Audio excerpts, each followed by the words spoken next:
Hi Pisces. Oh, been through the mill over the last couple of months, have you not?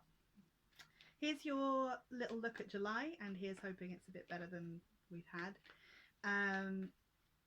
I'll do 4 cards, one for each week in July, and then we'll do a 5th card as a card of the month. So week 1, trust your instincts, Pisces. Now they're super on it at the moment, and we've got Neptune in retrograde, which is like illusions being, illusion bubbles being burst left, right and centre. It's exhausting, and if you're super empathic, Pisces, which you probably are, this is going to be the thing that saves you. Because the exercise that would be good for you with this card around the moon is to assess very quickly whether or not something needs your energy using your instinct. So if you see somebody, for example, you see a friend of yours doing the sad face status on Facebook, because, this is so 10 years ago, but the sad face status on Facebook, and everybody going, "You okay, hun?" underneath, you don't need to get involved in that. Instinctively, you're like, no, that's sweet, that's sad, I'll leave them to it. If it's that friend of yours that's usually really outgoing, sending you one-word messages in response, then maybe, right? So using your instinct that way, there's going to be a lot of duality and a lot of choices to make. Straight down the middle is the key, right? As straight as you can. Even though the path is moonlit, we're trying to keep things on the straight and narrow, literally. That's just week 1. You don't do things by halves, Pisces. Week 2. Oh, week 2 is hiding. Week 2, make your own rules and stick to them. This is all about boundaries. We've had a lot in astrology about boundaries, and we're still in Cancer season at that point. Cancer season, if you're a Pisces, can be actually easier than it is for some. It does take you very introverted and deep within yourself, but those personal boundaries are the thing to take from this. You go, nice shell, you're like, bye world. It's very, very good for you. I think the key here is to make sure you stick to them. If you've put something in place, if you say, no, I'm not coming out tonight, no, I don't want to talk to you, if people don't respect them, they're the people to drop, right? That tells you everything. They're the people to wander away from, ghost, do whatever you need to do. I don't condone ghosting particularly, but if it works, it works. You just need to get it so that you are separate from that, because your energy is being taken by a lot of intuitive and instinctive activity. Get those rules in place. Also, the Hierophant, I should say, is governmental influence. If instinctively you don't agree with the governmental advice, do your own thing if you can. If you can afford to, and you can. I mean, I'm not talking about don't murder anyone. But with the guidelines changing and shifting in the UK particularly, and in America, if you're looking at them and going, it's too soon,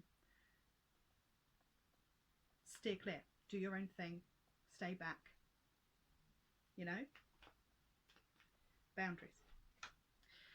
3rd week, beautiful. So actually that boundary stomping and being like, no, I'll do my own thing, I'll do what I want, extremely good for you. It actually enhances all your relationships. Your internal family is so happy. All of the bits of you that need to be made happy go, we've all got enough to drink.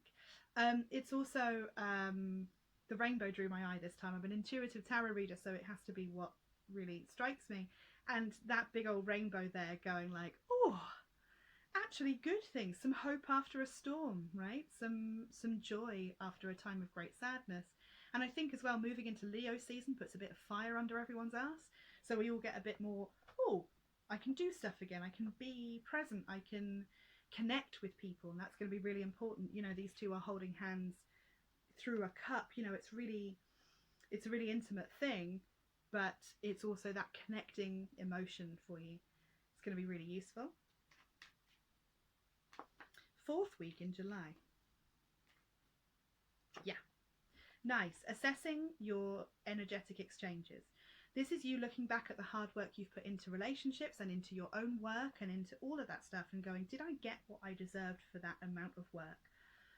Can I honestly look back and say that they acknowledged my worth? If you can't do that, if you secretly they didn't acknowledge your worth, this is something to reassess and maybe change for the future. It's not really a movement card, I will say that much. It's much more like look at this. And I think that's because you'll be a little bit exhausted and deflated from a lot of emotional turmoil. still towards the end of July. So it's better just to look at it and go, I see. So I stayed up until 2 o'clock in the morning calming your panic attack down, but you couldn't give me 2 minutes of advice about this thing that I'm struggling with. That tells me something. Yeah? Not saying there needs to be a mass, social media cull, but bear it in mind. Choose who you keep close with. That's a lot. That's your 4 weeks, but that's a lot to rake through, and that's a lot to think about. Your card for the month I do so that you can keep it on an altar or somewhere that you're going to see a lot. So if you have, if you use a particular mirror every day, just a little printed out copy of it is fine if you don't want to separate your deck. Obviously, if you do separate your deck, make sure you put it back before you draw cards again. But card of the month for Pisces. Oh, it's the Empress. How lovely, right? So focusing on the beauty that you can create around you. Focusing on aesthetic for a while, focusing on your home and how it feels to be at home, but most importantly, making a home for yourself in nature.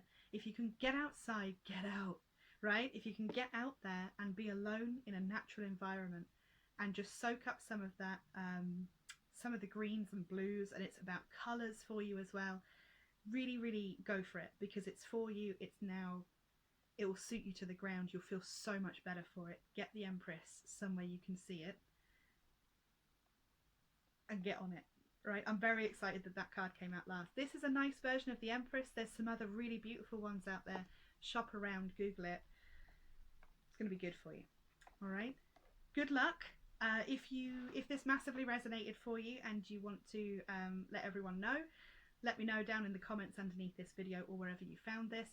If you want to book in a personal reading with me, I'm available on WhatsApp, on Skype, on Zoom, on all your normals, and I can even do phone calls if you prefer, although I like it that you can see the cards.